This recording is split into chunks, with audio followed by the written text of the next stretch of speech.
یہاں پہ ابلیس نے کہا تھا کہ اے اللہ تعالیٰ میں آدم سے بہتر ہوں جو تو نے مجھے آگ سے پیدا کیا ہے، آگ کی مٹی کے مقابلے میں افضل ہے۔ یہ سب سے پہلا قیاس تھا جو اس کائنات میں ہوا ہے، اس سے پہلے کسی نے قیاس نہیں کیا تھا۔ سب سے پہلے اسی ابلیس نے قیاس کیا، کہا کہ ہم آدم سے بہتر اس لیے کہ تو نے مجھے آگ سے پیدا کیا، آدم مٹی سے پیدا کیا ہے، آگ مٹی سے افضل ہے، اس لیے ہم آدم سے افضل ہوئے۔ یہ کیونکہ ممکن ہے کہ جو افضل ہے مخلوق ادا کرے، جو اشرف ہے اس کو ادا کرے جو اشرف نہیں ہے۔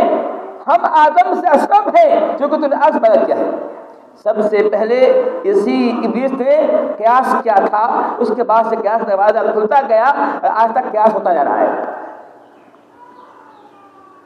یہاں پہ ابلیس کا یہ کہنا کہ میں آدم سے افضل ہوں، میں آگ سے بنا ہوں، وہ مٹی سے بنے ہیں، یہ صحیح نہیں معلوم ہوتا ہے۔ آخر آگ جو ہے مٹی سے افضل کیوں ہے؟ آگ کے اندر کون سی خوبی ہے کہ وہ زیادہ افضل ہے مٹی کے مقابلے میں؟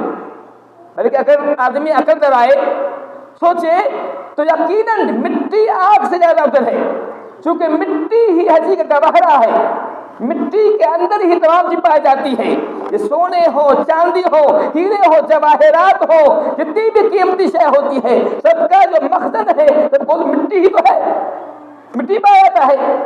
یہ پیڑ جس سے آگ پیدا ہوتا ہے، لکڑی سے آگ نکلتی ہے، وہ مٹی سے پیدا ہوتا ہے۔ مٹی نہ ہوتی تو پیڑ کہاں سے آتے، پھر آگ کہاں پیدا ہوتا؟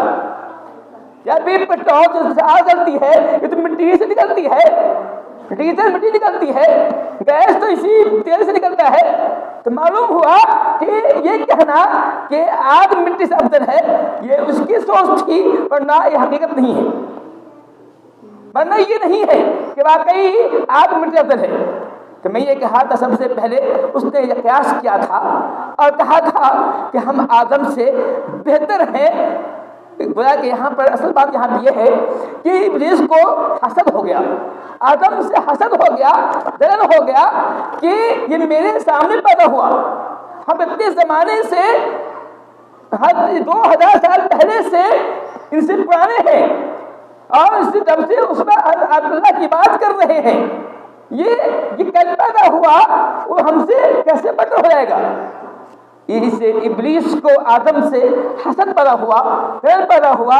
اس جلن میں اس نے اللہ تعالیٰ کے اس حکم کی سرتابی کی، اللہ کے حکم کو قبول نہیں کیا، آدم سے زیادہ نہیں کیا۔